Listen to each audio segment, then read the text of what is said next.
All right, everyone. It is 9:30 in the morning. It is our second class together, and I'm going to get started because we have a lot to get through today. So for anyone who is just joining us for the first time live, welcome. I'm pleased to meet you. My name is Annie Scott, and I will be your facilitator for this session. So let's get started right away. I hope that everyone was able to complete the homework from Module 1.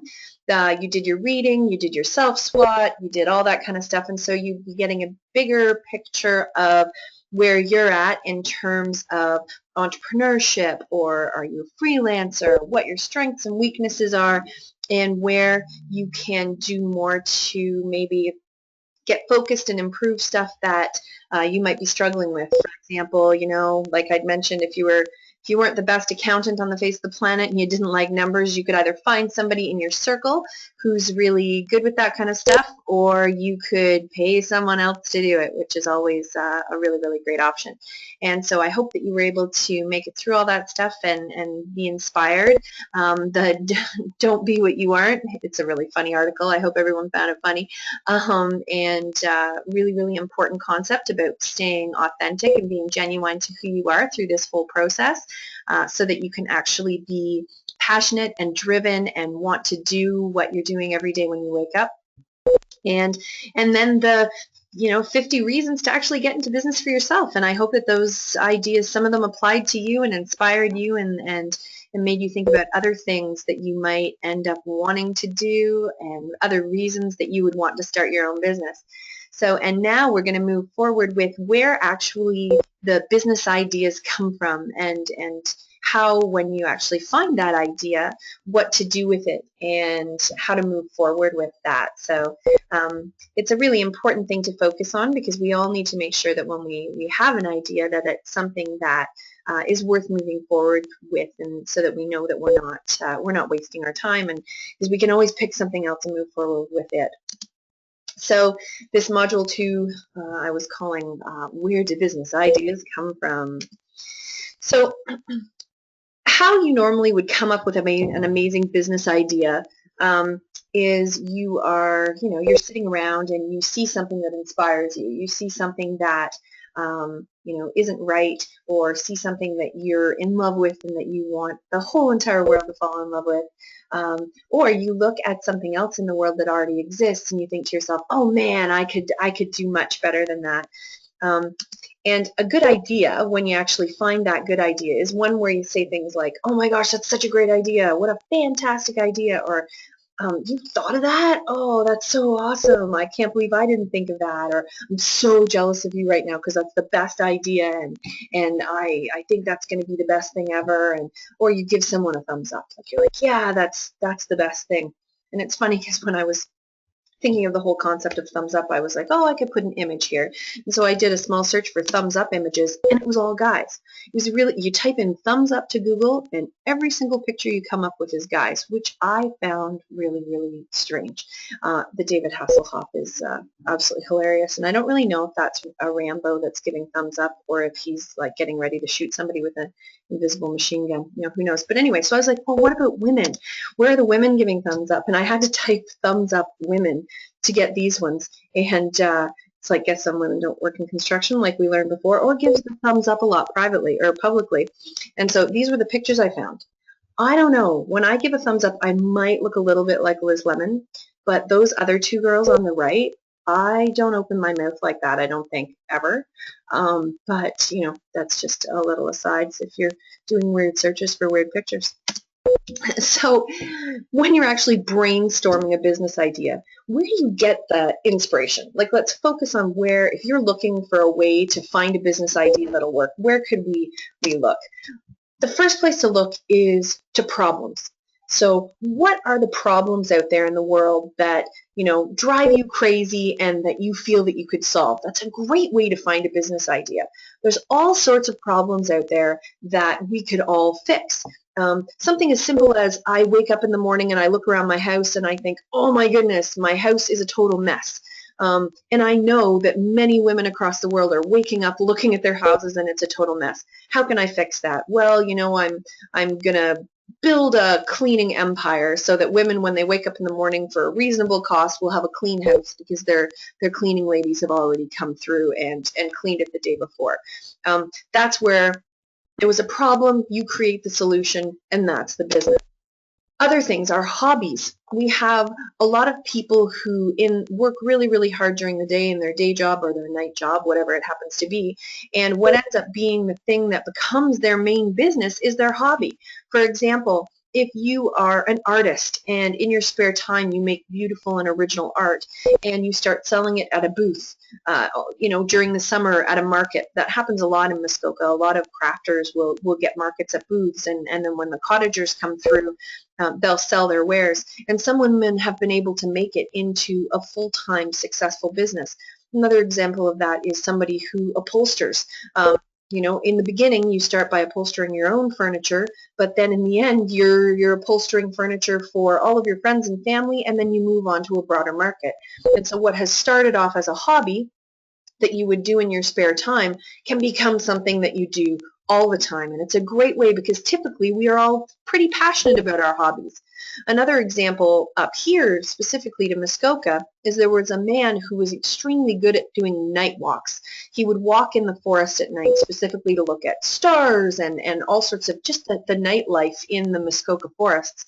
And he turned it into a business. He takes people on night hikes and they go out and then they sit down and they have some wine and cheese and watch the stars for a while, and then he brings them back, and it's such a unique experience, and his hobby became a very successful business. And that's something that definitely all of us could think about, because I'm sure we all have some kind of a hobby that we could perhaps turn into a business. Also, if you think about how we adapt to evolving needs, for example, just a couple years ago, we didn't tweet. Tweeting wasn't something, well, Twitter didn't even exist. And now Twitter is such a huge part of daily life. And so as part of adapting to evolving needs, if you're incredibly good and have stayed on the top of Twitter the whole way, maybe that's something that you could provide. You could provide online classes. It's actually many different forums through which you can teach those online classes and get paid for them. And because you're an expert to that evolving need, you actually might be able to make money doing it. Whether it could be full-time, that would depend on how many people actually want to take your class, but it's something that you could develop, and it's a way you're actually adapting to evolving needs of society, and you're meeting those needs. And another thing is when you save people money. So people always love to save money. And that's something that can really draw people into an idea. If they know they're going to save this amount, they'll definitely take your service. So if you can find some way to make sure that people are saving money, all of a sudden ears perk up, whereas before they wouldn't. An example of that are group co-op situations where people are buying a lot of natural foods these days, and often a lot of those foods aren't carried in communities that they live in, because they're living in smaller communities that just don't have the stores to support the inventory that these people are looking for. And so people get together and create group co-ops so that people can pay all into the same amount for the order, and then they bring amounts in. And there's some really successful, they're similar to co-op situations that have been created where the people who are running it and who package the boxes and all of that kind of stuff actually make money doing that for people and still save people money, because there's such a profit margin on those products normally that you can even cut the profit margin in half. Profit margin is just how much you make per product item. You can cut that profit margin in half and still be making enough money to have it be a successful business for you. And so saving people money definitely can work. Do you see this thing? Does anybody know what that is? Those are the rhombos. That's a good example of something that solves a problem, and they're such funny things. Most pets don't really like them. Cats like them more than dogs. Dogs are just freaked out by them. But there's nothing, what a brilliant idea to create a little robot that vacuums your house. And I have a couple of people that I know actually quite well that have them, and they swear by them. They say that they're the most amazing thing. And then the little robot drives back into its charging station and charges up, and then comes back out again and does your whole floor, and you can move what floor your little Rombo is on.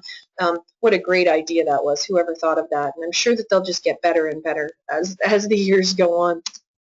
And what it does is, you have to think, what would make life easier? And heck, would a Rombo ever make my life easier? I have pets. I have 2 dogs, and one of them doesn't shed, but one of them sheds. And man, would it ever be nice if I didn't have to, basically vacuum or sweep the floor once a day. If my little Rombo took care of that when I was at work, and I'd come home to a clean, nice little floor. Now, I think my dog might eat the Rombo, and that's why I don't do it, because especially when I'm not there, the dog would just think that that was the biggest challenge of a lifetime. But what a great idea, because man, would that ever make my life easier. Also, 2 things like, I don't know if everyone knows what Grocery Gateway is. In the GTA, there's a program where you can order your groceries online. You grocery shop online, and somebody picks and packs it from a big distribution warehouse, and they deliver it right to your door in these really, really awesome bins. The guy walks it right into your kitchen, puts them on the floor in front of your fridge. You sign the little piece of paper, and they're gone, and you have your groceries. Simple idea. Now, that's a massive, massive company, but on a smaller scale, even doing stuff for seniors in your community, stuff like that, you can make their life easier, and that's a successful business right there. Make chores less unpleasant, just like the Rombo, or make grocery shopping. I happen to like grocery shopping, but it's not always the most fun thing to do, or sometimes we just don't have the time. It fulfills the need. If you were serving seniors, for example, with grocery shopping, and in Canada we get so much snow, unless we're out in Victoria or Vancouver, but we get tons and tons of snow. So for those people who are a little bit older and having mobility issues, sometimes it's really, really hard to go grocery shopping. So you offer a grocery shopping service that fulfills their need of not being able to go outside, and they still need food, and there you go. You've got your business going. And you can also look around and steal, in a loving way, ideas from other people. If you look around, people do that all the time. And as long as you can do it better than the person that's already doing it, then you've got a good idea.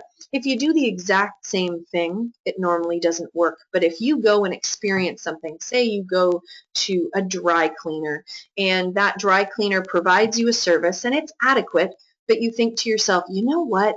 I could do it better. I would make sure that the shirt stays are in the collars.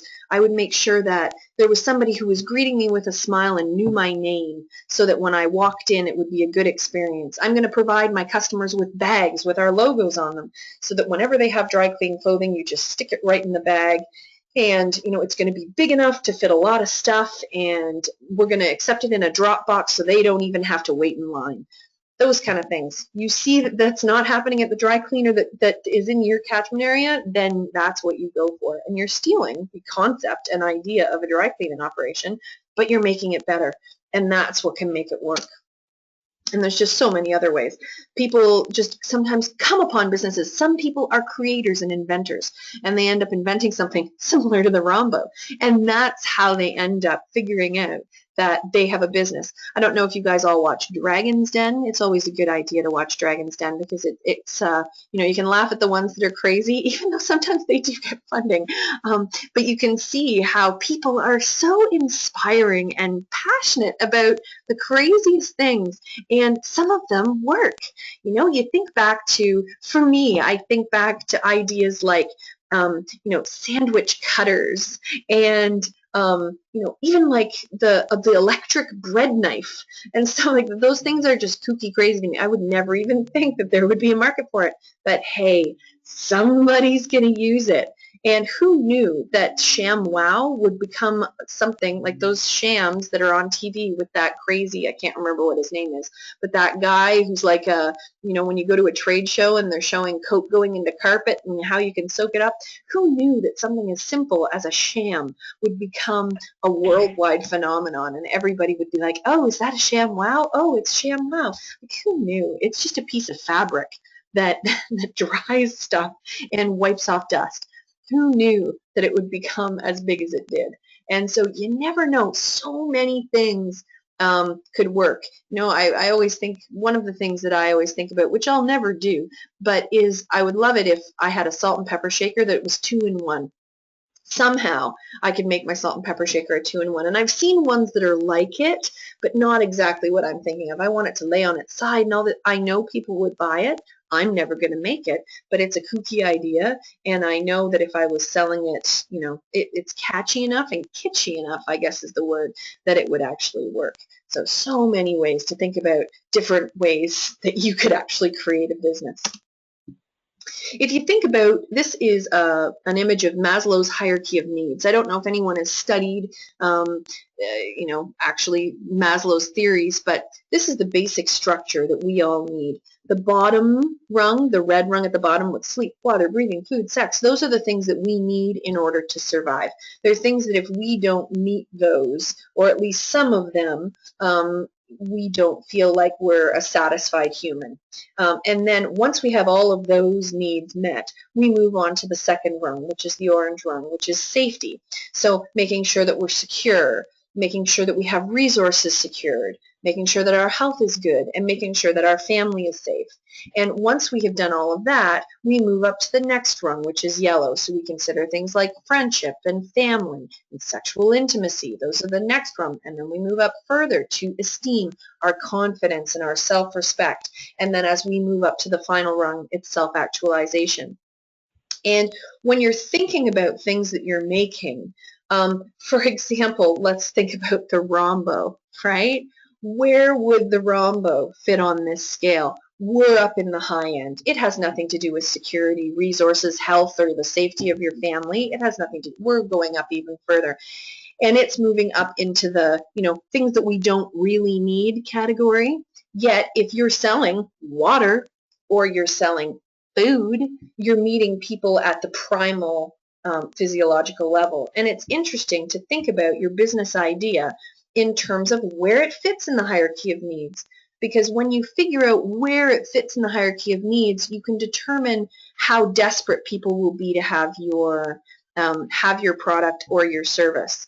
And so, for example, you know, if you are a chiropractor who's trying to develop their practice, it isn't really physiological, but you are responsible for helping people take care of the safety of their health and making sure that they're well. And so that's a pretty huge need. If I am running programs on, I'm running yoga classes, which is something that a lot of women are getting into now, and it's very, very lucrative. When we look at it on the hierarchy of need, it's part of the esteem. It can be part of the friendship, the yellow, but it's normally the esteem level and then the self-actualization level. And what it means when you're higher on the scale is that it would be the first thing that people would have to not take part in when you know, times are tough. If they lose their job, they'll stop coming to yoga classes. But if they lose their job, they may still go to the chiropractor, even though it costs money, right? And so it isn't to discourage you. Self-actualization stuff can make you tons of money.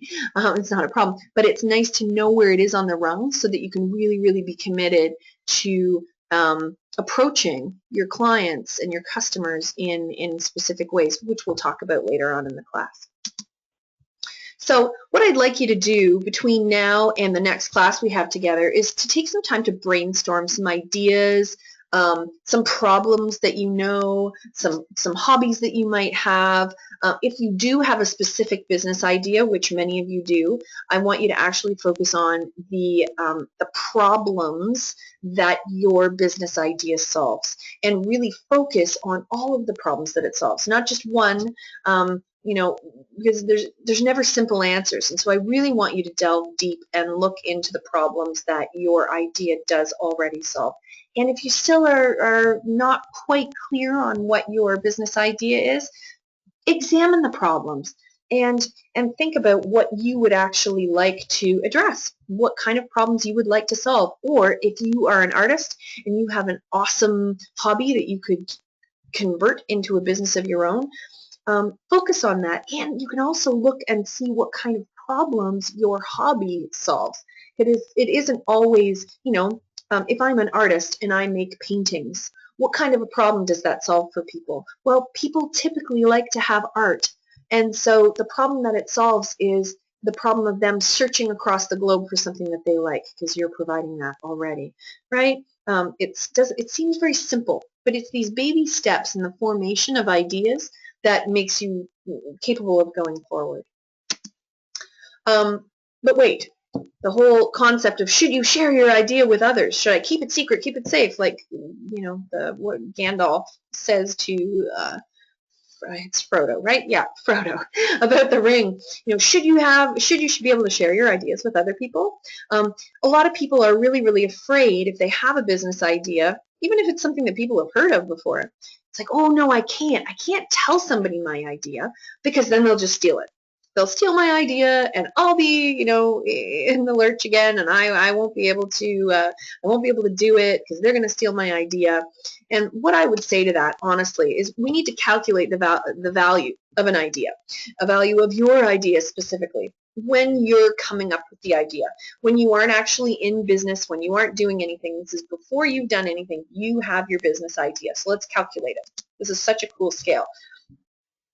There's an article in what I'm going to send you of the man who created the scale, and it's very, very smart. So if we take an idea, let's say your idea is a brilliant idea, and so it's like the best idea ever, and so that's equal to 20 on this scale, and you don't end up doing anything with it. You go around and you tell everybody, and everybody looks at you and says, we're going to steal your idea, and some of them will execute it, some of them won't. So let's see. With no execution, that business will be worth $1.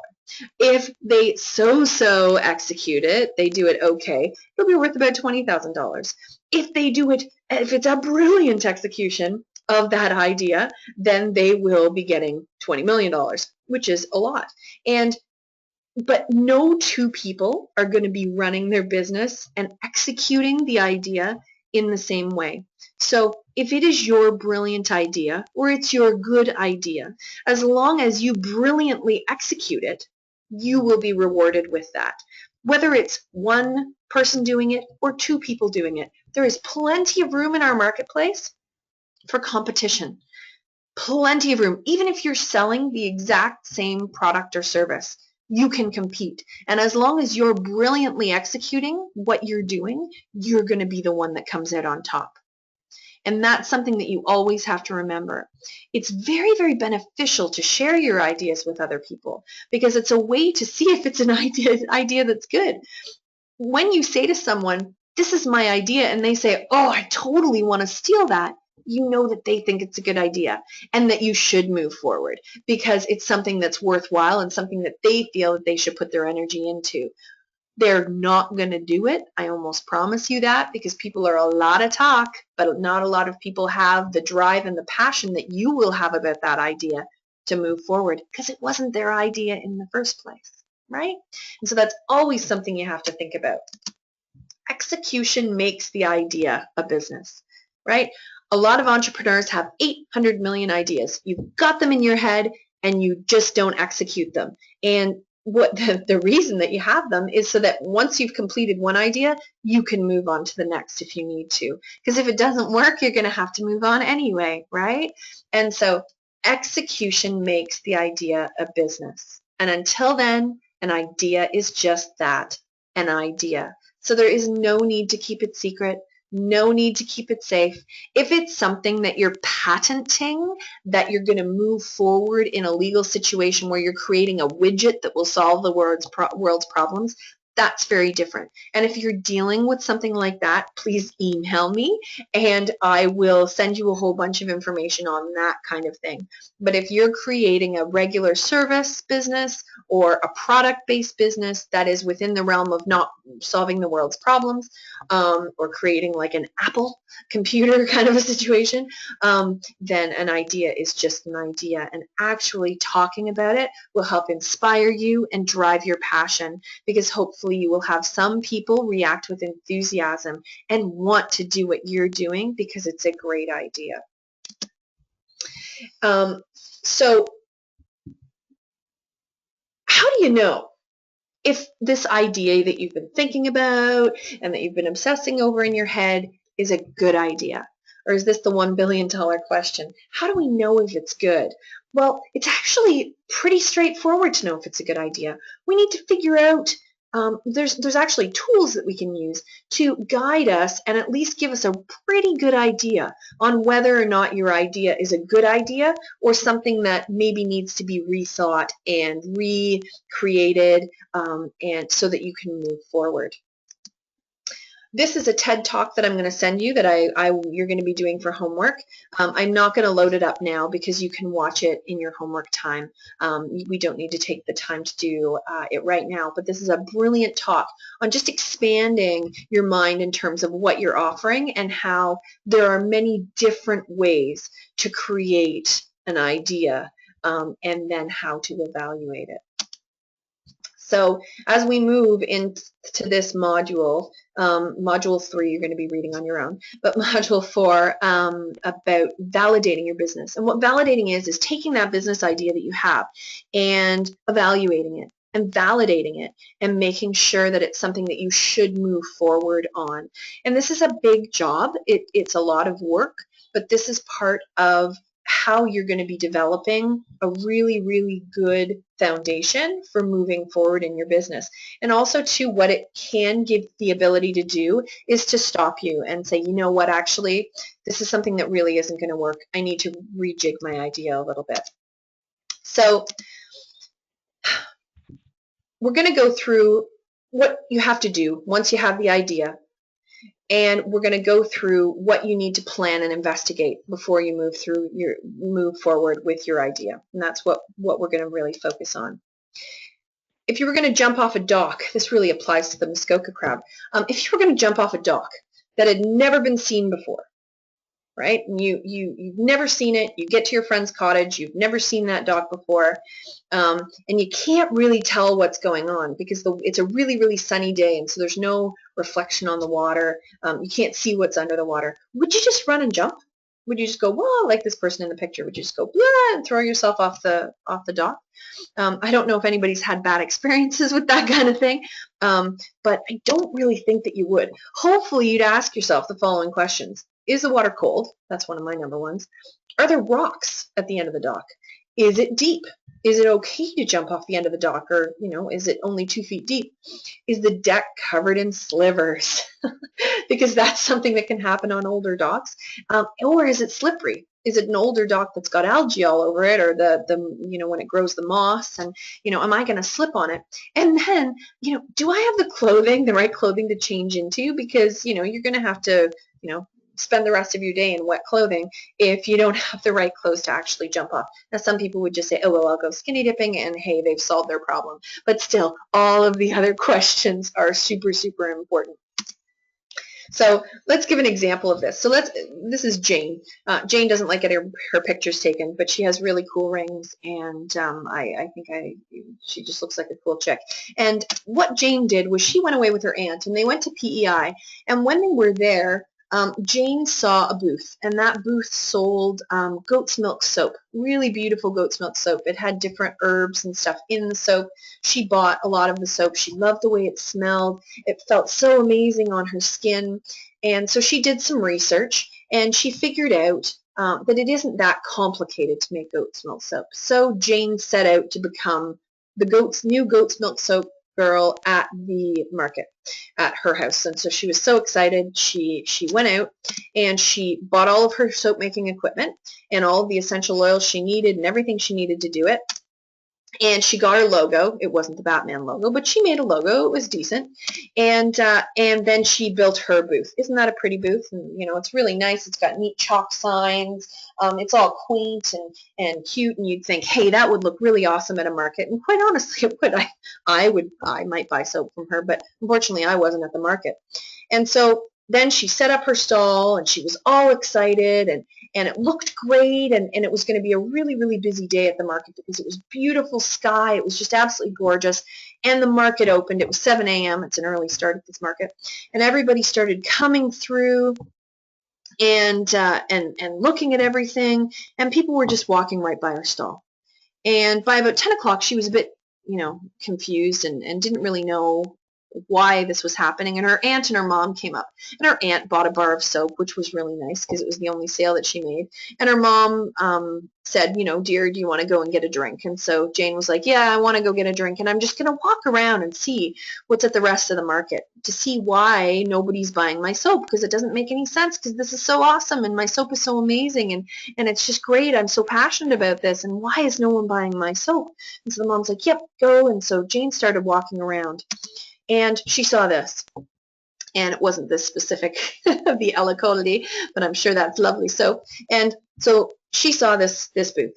And this man here, or a woman, it doesn't really matter who it was selling beautiful, beautiful soap. And it was a lot the same as the soap that she was selling. And Jane is wondering, what makes their soap so good? And so she walked up to the stand and she looked. And she realized that each one of the soaps had a picture. It had a picture of a goat. And what it actually was Millie soap, Buster soap, and whatever the other name of the goat soap. And so people could see the photo of the goat that these people owned that provided the milk to create the soap. And people loved that. They loved knowing that one of the goats that they actually are looking at the picture of made the soap. And what these people do any further is, if you look at the tent behind them, there's a goat in there. And they bring one of their little goats, and they have him there for everybody to meet and to pat and to talk about and to learn about. And they feature that goat soap. And so when you go to the market, you're actually meeting the goat that the soap comes from. And people just ate that up. Was the soap any better than Jane's? No, not particularly. But man, was that a good spin to put on it. And even Jane wanted to buy the soap, because Millie was there that day, and she really, really wanted to buy a bar of Millie's soap. It was even working on Jane. And so Jane thought, oh, geez, I really should have checked out if the water was cold, checked out if there were slivers on the dock. I needed to do my advanced research in order to know if I would have succeeded at this or not. Doesn't mean Jane can't go to another market. Doesn't mean Jane can't now alter her product and still keep making the goat's milk soap. But she's going to have to change the way she does it in order to compete in her market. So hopefully that makes sense. Yeah, every bar of soap is named after the goat. This is just a little video that I will play because it's really funny. This is Buttermilk, the goat. I'm not going to play the whole thing, but watch what Buttermilk does. Look at this crazy goat. Imagine if somebody just knocked you over like that. But imagine if they brought this little goat, and you could meet the little goat and talk to the little goat and then buy Buttermilk's soap.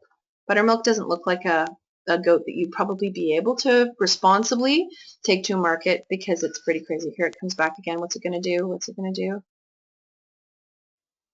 Oh my gosh, look at it go. How could you not buy the soap? It knocks over one more, and it's just so funny to watch. Imagine being these poor goats. Oh, come on. Jump again. Anyway, I'm trying to turn this off now, and it's not working.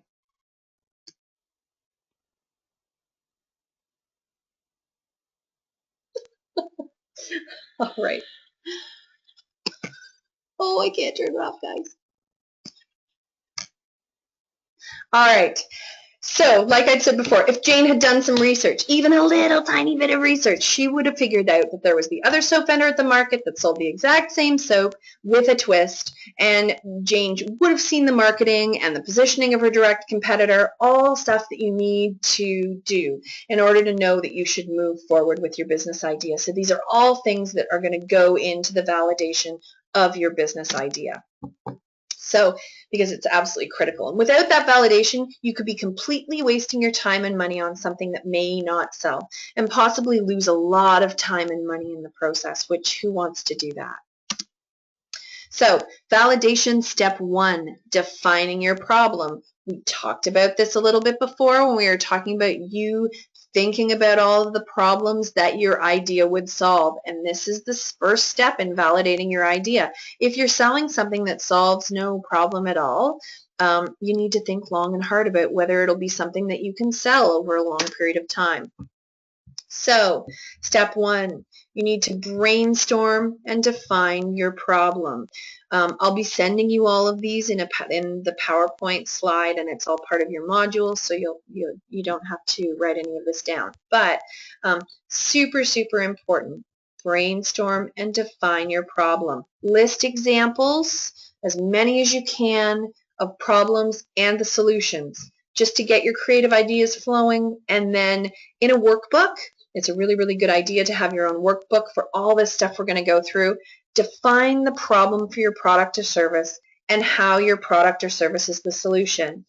You want this to be a detailed list. And it's funny because as you start working and you start moving along in this process, you might figure out more problems. You're like, oh, geez, I can go and put that in my problem list.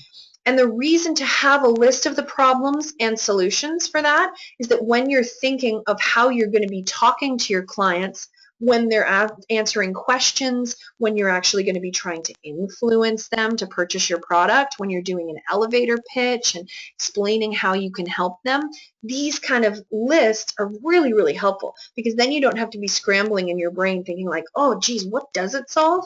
No.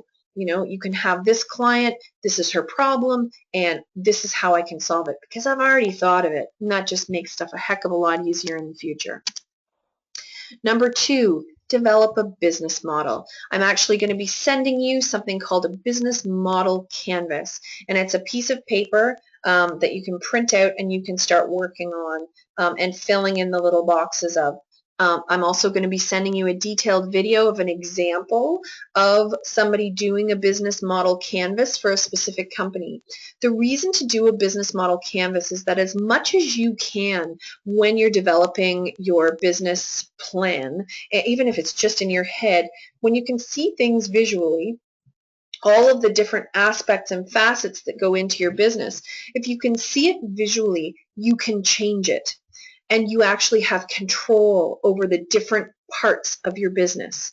If you don't know everything that's going on in your business, when there's a change or something that's negative in one part of your business, you don't know how to change it because you haven't seen how it's separated from the rest of your business operations. It's essential that you really focus on every single little aspect of your business. You can totally ignore them after you've thought them all out, but so that you can actually create change. We'll talk about creating change inside your business model later because we'll be working with your business model, but it's important to detail out all of the different sections of your business. So step A of creating your business model is number one, you need to think about who the heck is going to buy your stuff, whether product or service. So what you want to do in your workbook is describe your typical or average customer. You need to think about whether your customer is a business or an individual. These are important, or both. And if they are both, you're going to need to define them both separately because they will have different needs. And so if it is a business, you want to describe the average business that would purchase your product. What type of business is it? What industry is it in? Think about the size of the company, the number of employees, the geographical area, any other characteristics that you could use to describe your business customer. You want to create an image in your mind of who you are going to be serving because the only way that you can serve anyone is to actually focus on them and know the details of them because then you can actually meet their needs. Super, super important. If your customer is a person, describe your Linda or Jane, whoever you want to call your customer, or Mark or Phil, it doesn't matter. But who you're looking at is the average consumer who would purchase your product or service. And you want to get as much as you can into the personalities and the lifestyles of that consumer because then you can know how to communicate with them and what you need to be offering them. And so you want to look at stuff It's called demographics. You want to look at stuff like their gender and their age and their income, marital status, number of kids, his or her lifestyle, what they do in their spare time, what kind of car they would drive, where they go on vacation, all of those kind of things. And it might sound crazy. It might be like, why do I care about where they go on vacation? But for example, if you are a person who is offering, say, I'm just trying to think of an example. If you're an author, and you are writing books, and you're writing kids books. You write kids novels, and you also have the ability to write shorter books. If you are looking at, you're appealing to parents who want to teach their child to read, and the one thing that you do is you have the big book of words that you've created that's really, really cool, that will meet a lot of people's needs. The book is like absolutely huge. It's got awesome pictures. It weighs about 4 or 5 pounds. It's like a decent sized book. All those big books are super heavy. Kids, you worry about taking their toe off if they're going to drop their book. But it's a really great book, and it has anything that the kid would ever want. If you realize that the people in that demographic, they actually take about 2 or 3 trips with their family a year. They go away when it's cold in the wintertime. They then go away again in the summertime, and then they typically go to visit family at Christmas time. Are they going to, or actually can they physically carry a 5-pound book around with them that's absolutely huge wherever they go? Let's say it's their kid's favorite book. So could you create a smaller travel size version of that book, or break that book down into sections so that they can then stick it in their suitcase and travel with it? Because those parents who are wanting their kid to learn how to read and how to spell and about letters and numbers and all that kind of stuff, they're going to take books with them no matter where they go. And so would creating a smaller product to meet that need be something that makes sense? And where at first you're like, no, I'm just making a kid's book. It doesn't really matter. It's going to be in bookstores. Who really cares? It's the product that we need. Well, if you're looking at selling, you're looking at this as art and a business, you want to be able to reach as much of your audience as you can and make it as convenient as possible for parents to take that with them. Another example would be, maybe you could make an iPad app of your book so that parents could just take their iPad and they don't even need to take the physical big 5-pound book, or maybe do apps for the smaller stuff, right? So many ideas. I mean, it could go on for forever and ever and ever. Second step, the value proposition and your compelling story. So what's a value proposition? A value proposition is a clear statement of the benefits, the things they'll get, the way they'll feel, that your customers will get from buying your product or service. It's the benefits that they will receive. Think of this as your opportunity to tell them why they want to run as fast as they can to buy something from you. This is your opportunity to tell them why they cannot live without what you are selling. And no value proposition in the whole world is complete without a compelling story. I'm going to be sending you videos about how important your story is about your product or service, and how, when there's a line of 5 of you doing the exact same thing, what will actually sell your product is your story. If you think about PCs and Apples, they have very different stories. And the people who go with Apple, they're not getting an Apple because the computer's, like, in reality, even though, who knows, there might be Apple fans out there that amongst you, they're really not a lot different. And actually, now that we're getting that the Apples have been around for longer, they're actually becoming much more similar to a PC. The people who are Apple lovers will stay Apple lovers because of the story and because of the way, it looks and all that kind of stuff, not because it's actually a far superior brand. Tell a lot of Apple fans that, and they would think I was crazy, but it's just not the reality.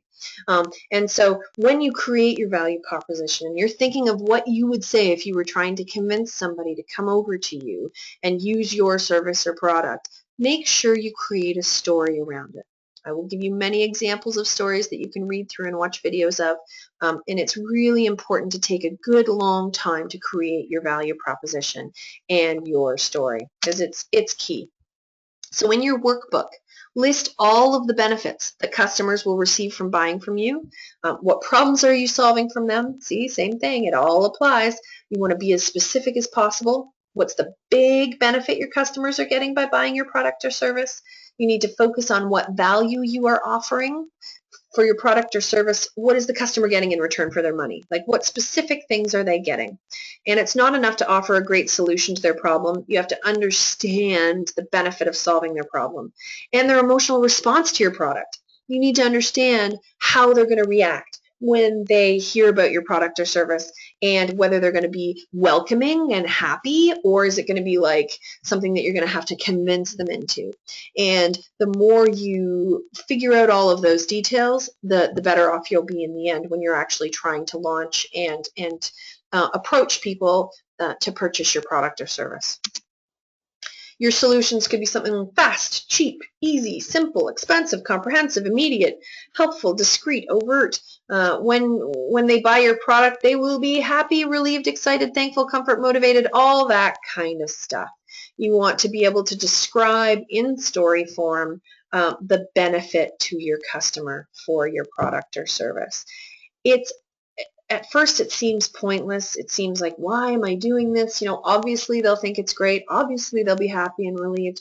But it's really important to identify all of those emotions, because then when we're going to be talking later about how you market to people, you'll be able to go back to these lists and say, hey, people are thankful when they buy my product or service.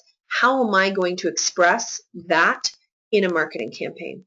How am I going to get that across to them? Because that is something. Or some people will, there's other emotions that people can feel, and it's important to acknowledge those emotions so that you know how to respond to every single emotion that somebody might have to your product or service.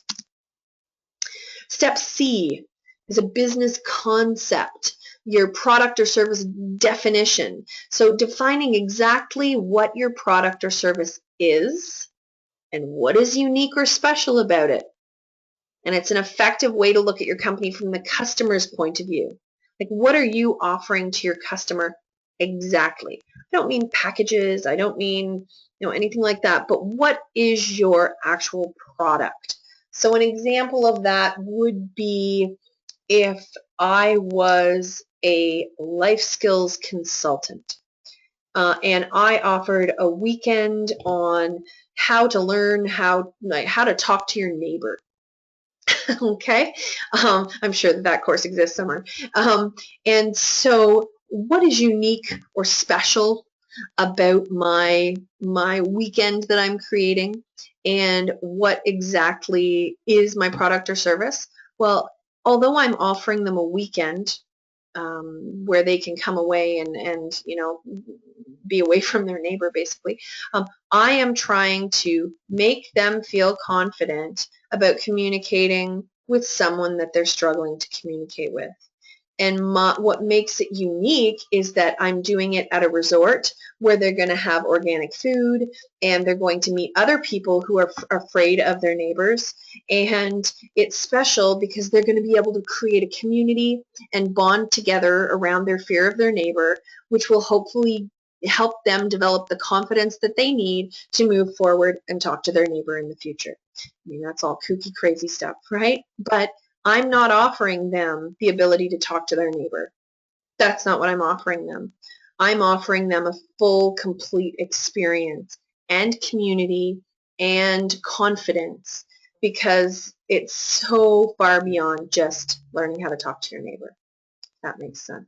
And the more that I would flesh that out, I mean, it could go on for miles what I would be doing for the person if I really got into detail. And so, but that's what you need to be doing about your product or service. Because it's like, not only are you giving them a donut, like say you're going to make donuts, you're not just giving them a donut. You're giving them a whole product experience. And you're bringing back their childhood memories of feeling comforted by food, and et cetera, et cetera, et cetera. And it goes on and goes on and goes on. And so when you figure out exactly what the product or service is and what it's doing for the people, it just helps you focus, and help you know how to move forward. And really, it helps you define what you're selling exactly. Step D is your distribution channel. A distribution channel is the way that the product or service will physically be distributed to your customer. And there's many different kinds of channel of distribution you could use, but the ideal channel best fulfills your customer's expectations about where and how the product or service should be sold. Most services are delivered directly to the customer, whereas products, there's always middlemen involved. So this is just an example. If you need a haircut, you'd choose a particular hairstylist who would sell you the service and the haircut directly. You wouldn't look for a service that connected you with a hairstylist, right? That makes sense? So you need to figure out what you offer and how that is going to be given to your customers. I've worked with a lot of women who end up selling to distributors. They don't actually sell direct to customers. They have to provide the marketing to the distributor so that the distributor can then distribute their marketing to keep their products going, but they don't actually have to worry about selling direct to a customer at all. That's never something that they need to think about. And then there's other women who don't even have a middleman. They're selling directly to a customer, whether it's a service or a product. And with the online generation now, and so many having an online shop being such a simple thing, most people can contact directly, can have direct contact with their customers and be able to absolutely cut out the middleman. And so it's important to think about what your distribution channel is going to be, and if you're going to have more than one. So it just says products, on the other hand, use intermediaries, which are middlemen, such as wholesalers and resellers, to get their product in the market. My example that I thought about was, has everybody had the Shaw Shaw Bakery? Yummy, delicious little ginger snaps, or their chocolate ones. And they make their cookies in their factory, and then they sell them to the distributors, and it goes out to the different grocery stores. The main distributors of their product is Loblaws, and that's one distribution, huge distribution warehouse in the GTA that they sell them to get them into all the stores across Ontario specifically, and all across the country. They're so yummy. They're so expensive, but they're so good. So what I want you to do is I want you to draw your distribution channel. And if you have more than one distribution channel, if you're going to be selling your service direct to customer or your product direct to customer, and then also going through, for example, if you're offering a service where you are, well, I can give an example. There's massage therapists up here in Muskoka who work for themselves. They have many clients and they're direct to customer, but then they also work through resorts where they're on a list and the resorts will sell their services for them, call them and give them their appointment times, and they leave their every Thursday from X time to X time that's open to the Marriott. And so the Marriott will call them and say, yes, we've scheduled 3 massages at these times, and please be here. And so in terms of distribution of their service, they can do direct to customer, and then the Marriott is also a middleman in order to sell their service. And so that's just a example. Direct, it says, will your channel be direct or indirect? A direct channel is direct to customer. Indirect would be going through the Marriott. And why are you doing that way?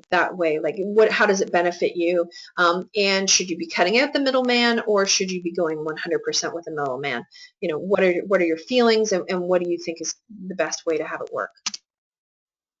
Step E is pulling it all together. So take all of the information that you have compiled, which should take you a while, and you want to take it all and put it into a clear and concise, compelling business concept statement, so that if I say to you, what's your business concept? You can say, my business concept is to open my registered massage therapy business. I will be providing service direct to customer, and also I will be on contract with the Marriott for providing service to them. I'm going to be working, I'm going to be providing, I'm not a massage therapist, but I'm going to be providing X, X, and Y and selling these products to further enhance the experience of my client's treatment. And I am doing this to help people who have injuries that had occurred due to running, because that's what I'm passionate about, and I feel that I can communicate with that group of people incredibly well. And I'm also planning on doing some workshops about how to run effectively once you've had an injury. There. That's just simple. I could tweak that up and make it better, but that's just, it's a very developed, you know what I'm doing, you know who I'm serving, you know how I'm serving it, and ta-da. The other thing that I could get into is how I would make my clients feel, and which I didn't add to that, but that's something that you can add very, very easily. And you want it to be like you're talking to your parents or your sister or a person that you know really well. You don't need to add all these huge, terms, and try and make it something that everybody can understand, because then you can start to sell it and it makes sense. And then you can start convincing yourself that it's a great idea and you know what you're talking about. So in your workbook, I'd like you to write down that business concept. Don't fuss too much about the details, but just make sure that it lays out specifically your customer description, your value proposition, compelling story, your product and service description, and your distribution channel. If you could have that done and send that to me by Monday at 5 o'clock, that would be wonderful. Or send me something just to say, I haven't finished it, or whatever, just so that I can get an idea of where you're going, and then I can start giving examples that will help your business specifically, because I have no problem incorporating specifics into what we're talking about, and I'll use a whole bunch of other examples as well, but I can be helping you directly. Or for example, tonight, if you're going through it and you're like, I have no idea what my value proposition is, if you can give me an idea of what you're talking about, then I can help you out. Okay, we can also arrange to meet by a webcam at your convenience, to go over some stuff as well. So make sure that you make use of that if you need it. So a business model canvas is what I'm going to be sending you. It covers all of that kind of stuff. You'll also have the video of the man that's describing all of the different sections of the business model canvas. He does a really cool example of the Gore-Tex company, and it's neat because we all know what the Gore-Tex fabric is like, and it's neat to see how he fits the business model canvas into that company, and how you realize all of a sudden that you could take any company in the world and fit it into a business model canvas if you knew the specific details, and how important it is to do that for your own company so that you know where you can tweak and fix things. So that's the one of the attachments that I'll be sending you, and so I want you to try and work through that. Once again, any problems, just let me know. So in terms of the homework for next Tuesday, I want you to read Module 2 and 3, which I'll be sending you. I'm going to get you to watch the business model video. I want you to work through the steps and create your business model canvas. Don't worry about it being perfect. Just give it a shot.